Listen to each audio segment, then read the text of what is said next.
It's not a zero-sum game. Somebody else can get the promotion and I can still get a win. Somebody else can get selected to lead a project and I can still have a good career. So it's not a zero-sum game. And I think when we focus too much on the outcomes and getting certain things, we are then tied to a very weird situation.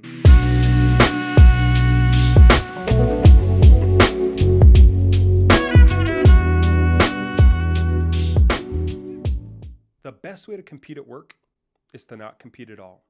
Now, we've all been told that we have to compete really, really hard at work. We have to beat the person right next to us. We need to make sure that we're better than them, and we need to constantly compare ourselves to their performance. I'm here to tell you that I think that's the wrong way to do it. In fact, I made an entire career with doing the opposite. I focused on what I was best at, played to my strengths, was confident in my value, and honestly chose not to participate in those competitions whenever I could. So that's what I want to talk about today. I want to talk about how to view competition, what mindset shifts you need to take, and what strategies you can use when you do want to compete in those moments where you think you need to. So that's what we're going to talk about today. To kick things off, though, I want to tell you a story. So I used to work with a guy named Greg. We're going to call him Greg. That's not his real name. Greg and me became friends. We would spend time together at work, email each other, we'd go out to lunch. We became friendly. He had been at the company a year and a half prior to when I started. And one day we noticed that this new position is opening up. It's going to be a higher level position that comes with a 6-figure salary, and you'd be managing a team of high net worth bankers across Washington, Idaho, and California. And so I was pumped. I mean, this would have been the dream role. This was what I was shooting for. I knew I wanted this job. And so, of course, I went ahead and decided I was going to apply. And I was chatting with Greg and he decided he was going to apply. So this was going to be my direct competition. He was going to be my friend and my direct competitor. And so to be honest, it was a little weird, right? We were both friends and we were both competing for the same job. And we could have let it got really awkward and broke the friendship. But at the end of the day, I think we both handled it pretty well. We tried to prep each other for our interviews. Obviously, stayed in dialogue throughout the whole thing. And we went through the first couple of interviews. He did well, I did well. And then it came down to the final interview. So the last round of interviews for me and Greg were going to be Friday. He was going to go before me and I was going to go right after him. And then after our interviews, we actually had a party we were going to carpool to. So during that week, I spent all of my time preparing for that interview. They had asked for a 30, 60, 90-day plan. And I wanted to make sure that this just wasn't something I slapped together on a Word document, but that this really felt like I had put time and energy and thought into the product that I was going to be presenting. So I spent hours preparing. I looked at data. I asked for feedback from other folks in my sphere, and I was feeling good about it. And in fact, I decided that I would get it professionally set and bound so that I had something physical that I could hand them that was also a little bit more upscale, that felt a little bit more premium. So I came into the interview, I was feeling good, I was looking good. I went through the 30, 60-day, 90 plan, handed them this amazing booklet that I created. They were blown away. They absolutely loved it. So as we're wrapping up the interview, they said, "Hey, Austin, we wanted to tell you that we've actually made our decision and you're going to be the new manager of that team." I was so excited, pumped, smiling ear to ear. And as I'm walking to the door, the interviewer says, "Hey, Austin, can you make sure to not tell anyone that you got the job for at least a week?" And I'm like, okay. And so I walked downstairs, hop in the car with Greg, and he asked me how it went. And I have to tell him, it went good. I'm not really sure how it went. Having to kind of lie through my teeth. I feel like a freaking double agent in the car. Long story short, technically, I was competing with Greg. We both were competing for the same job. Now, I didn't feel that way. I didn't feel like Greg was my competition. I didn't feel like I needed to beat him. I just focused on being the best version of myself by authentically showing up in the interview, being vulnerable, coming to the interview with something that I was proud of, a physical product that kind of spoke to the vibe I was going to create, which was a little bit more premium. And I felt good about it. At the end of the day, I want to show you that you can still achieve cool career milestones without having to compete in the traditional sense. So that's kind of what the goal is here for today. I get that for some people, competition is motivating. And in some environments, maybe it's even necessary. But I have seen way too many people burn out and start to lose their sense of self when they get in these competitions at work. Whether it's them competing for who's going to lead the new project, or competing for the new role, or competing for the opportunities within their company. Whatever it is, there are competitions that happen all the time within our companies. And we have to be cognizant of when we're playing those games and when we're competing. So I want to jump into the mindset shifts and how to think about competition. So when I look back, the reason I was able to navigate that situation with Greg had nothing to do with luck. And it had everything to do with my mindset, how I was viewing that situation. Because had I viewed it the wrong way, I would have felt incredibly competitive with Greg. I mean, he was applying for the same job. He was more experienced than me. He had been at the company longer. And it could have been so easy to feed into that competition and then even start to maybe drive a wedge between me and Greg. And luckily I didn't. I was able to keep a cool head. And so I want to give you a couple things you can do to kind of shift your perception of what competition is and what it could look like at the company. So the first thing that I'll say is don't compete, just be your best. So in my experience, from my lens, when I see people really competing hard at work, it reads as insecurity. Now, you may disagree, but I believe that when somebody is overly competitive, when they have to show that they're the best, when they have to try to beat the people around them, then they have to make every little thing a competition and really show their status through how they compete, I think it reads insecure. I think it shows that they don't have that internal motivation and that they almost have to have a outwardly expression of how amazing they are. And at the end of the day, if you need a rival to be your best, I think you're putting your success in someone else's hands. So if you need someone else to get you going, to be your best, to show up to work, that's a problem, because what if you work in an environment where there is no one better than you, when there is no one that you're competing with? Maybe you work remotely. I don't know your situation, but at the end of the day, if you are only using the people around you to be your best, that's a problem. So that's the first one. Don't compete, just be your best. Be the absolute best version of you. Come to work and be consistent. Show up the way you promise yourself that you want to show up. And if you are consistently yourself and you're the best version of yourself, regardless of what happens, if you get the job, if you don't, if you get the opportunity, if you don't, it doesn't matter. You're going to be proud of how you showed up. You can't control what you can't control. You can only control being your best. So the next mindset shift you may need to make is making sure you identify who your competitors are. So here's the deal. Be aware that there are people that are competing with you, even though you don't know you're in that competition. So you may find that this manifests itself in some weird ways. You may find people start to compete with you in little areas. Who can respond to the email first? Who can be the most vocal during the meetings? Who can dress the best? It can be just random shit. But I need you to be aware that there are people that are going to be competing with you. And if you're not aware of that, it can cause some weird stuff. You can find that people can start using information against you, and that people can start maybe backstabbing you or being a little weird around you, or maybe you lose your trust in them. So at the end of the day, be aware that people might compete with you. So don't be oblivious to that. Be grounded in reality. Just know that there are going to be people around you that want what you want, that are trying to pursue the same things you are. So as long as you're aware of that, you have your guard up. You don't need to worry about it. You're not going to get hurt as long as you're clocking those things. Now, the next one is, I think competing actually makes you blend in. So here's my theory. I've always felt that when I was competing at work, it kind of brought me down to the same level as everybody else. Everybody else is competing. They're all playing the same games, and we're all against each other. Well, I actually felt that when I didn't compete, when I almost made a point to not play the games that everyone's playing, that I don't need to vie for attention, that I don't necessarily need to be the loudest in the room, that I don't necessarily have to dress the best, that I don't have to be the most, perfect version of what they're looking for. When I was just myself, when I didn't compete, I actually felt that I separated myself. If everyone else is competing, but there's that one person that isn't, but yet they're still delivering value at the company, that is a little interesting. People start to take notice and they think, well, why isn't that person competing like everybody else? Like, do they think that they're above competition? Like, are they so good that they don't even have to play those games? And that's kind of the vibe I was giving off. When I decided to compete with everybody else, I brought myself down on everyone else's level. I was in the mud, I was in the muck with everyone, just scraping by, trying to get what I could. But when I said, you know what, I'm not going to compete. I don't necessarily need to be the best in this thing. I just need to be the best I can be. It signals that I'm confident in my value and that I don't need to show others my value by competing. There's a quote from the author Robert Greene that I think speaks perfectly to this. It's, act royal in your own fashion. Act like a king to be treated like one. And I like that quote, not because I think I'm better than anyone else, but I do like the act of holding yourself to a higher standard and almost acting as if there is no competition. There is no one around you that's even on your level. And I don't want to sound weird, but I literally would even tell myself, Austin, there's nobody that's on your level at this company. And whether or not that's true, it gave me a little confidence, and it really showed me that, like, hey, Austin, I don't need to compare myself to the people around me. I'm in a whole nother league by myself.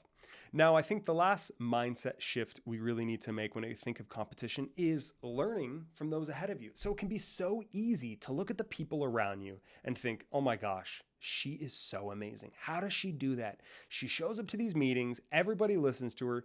She speaks with confidence, like, oh, I wish I was more like Carrie.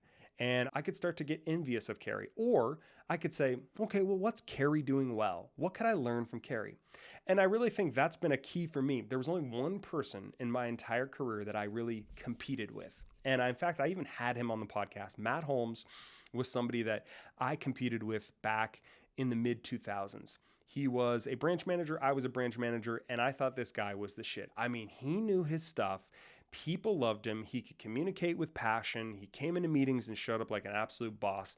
And I wanted to be like that guy. So instead of thinking that like, oh my gosh, I have to beat Matt, which I soon realized I couldn't do, I decided I'm just going to learn from this guy. So how does this guy speak? Well, I noticed when he went into meetings, he said less than everybody else. But when he spoke, everybody listened. And I started to pick up on the things that made Matt a rock star. And so not only was I not competing with him, but I was just learning from him. And I think that's another cool opportunity. So maybe there's someone at work right now that's kind of rubbing you the wrong way. You're like, ugh, why does this person kind of always get the opportunities I win? Why are they always like the first person to get called on for the new stuff? Like, why do they get promotions faster than anyone else? Instead of being jealous or resentful, why don't you just look at them and say, what are they doing that I'm not? What can I learn from them?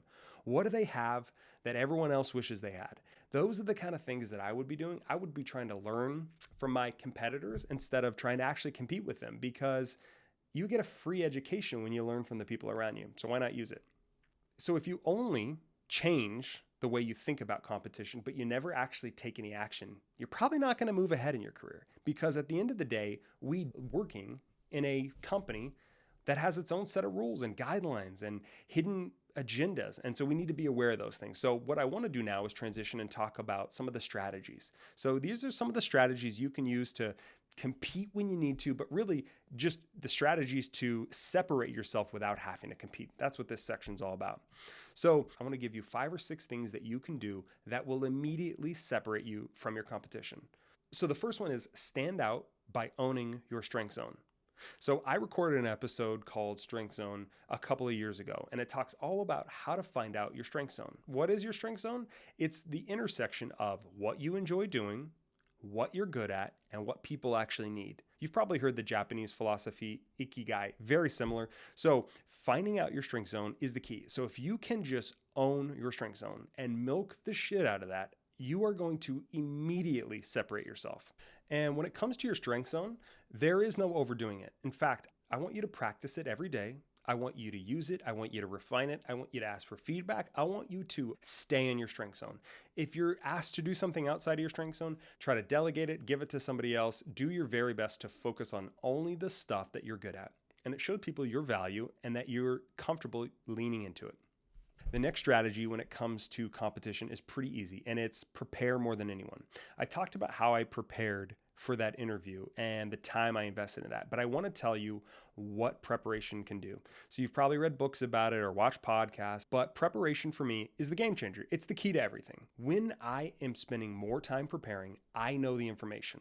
So in the moment, I'm not trying to recall the information. I'm just in the moment. I'm delivering it. I know the information better than anybody. I'm confident. I'm prepared. I know my shit. And so when it comes time to deliver during that presentation, during that interview, during that big meeting, I'm ready. I'm in the moment because I'm prepared. So even 5 minutes of preparation can be a game changer. So you got a meeting coming up with a business partner? Spend 5 minutes preparing.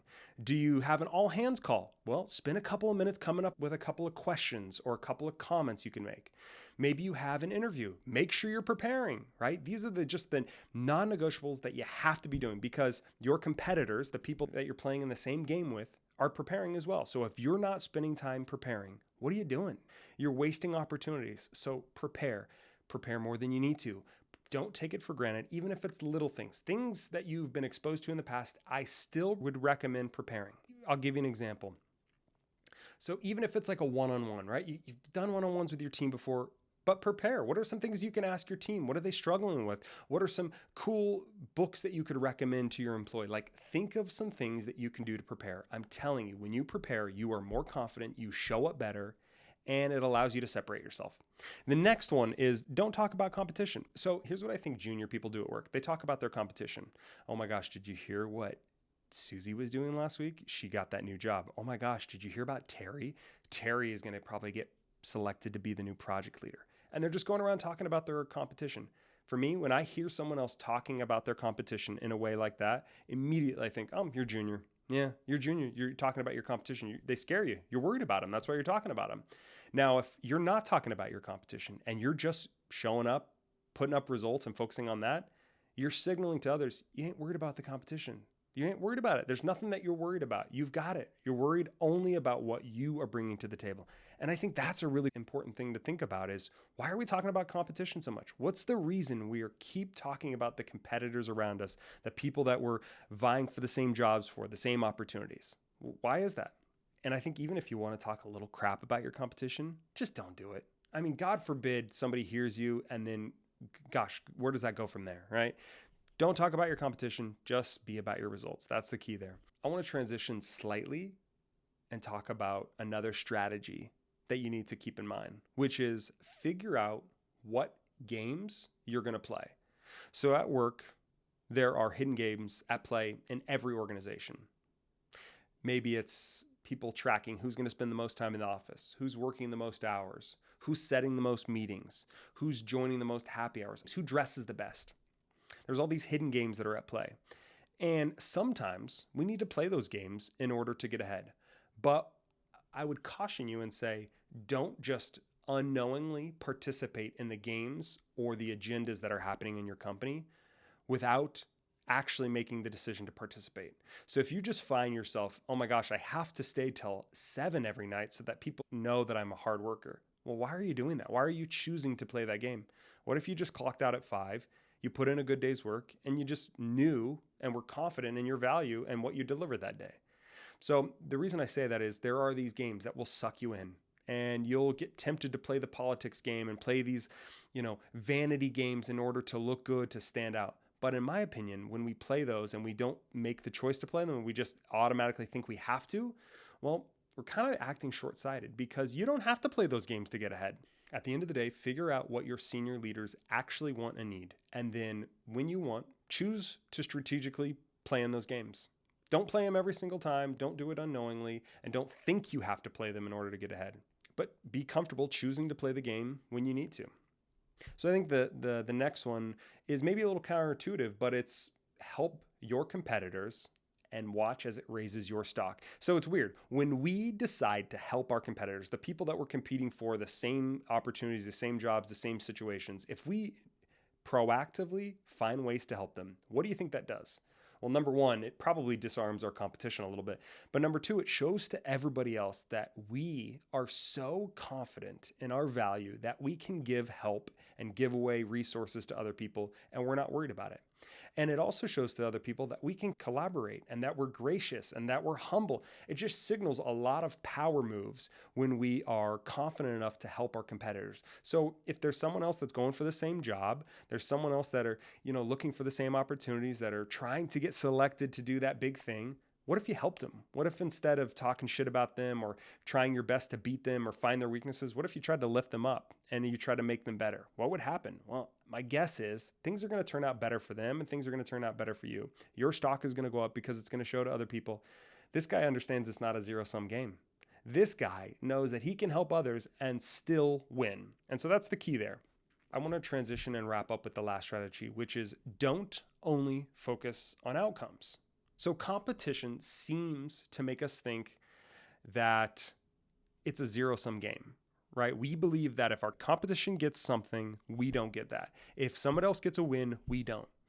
I don't believe that. That's not the world I live in. It's not a zero-sum game. Somebody else can get the promotion and I can still get a win. Somebody else can get selected to lead a project and I can still have a good career. So it's not a zero-sum game. And I think when we focus too much on the outcomes and getting certain things, we are then tied to a very weird situation.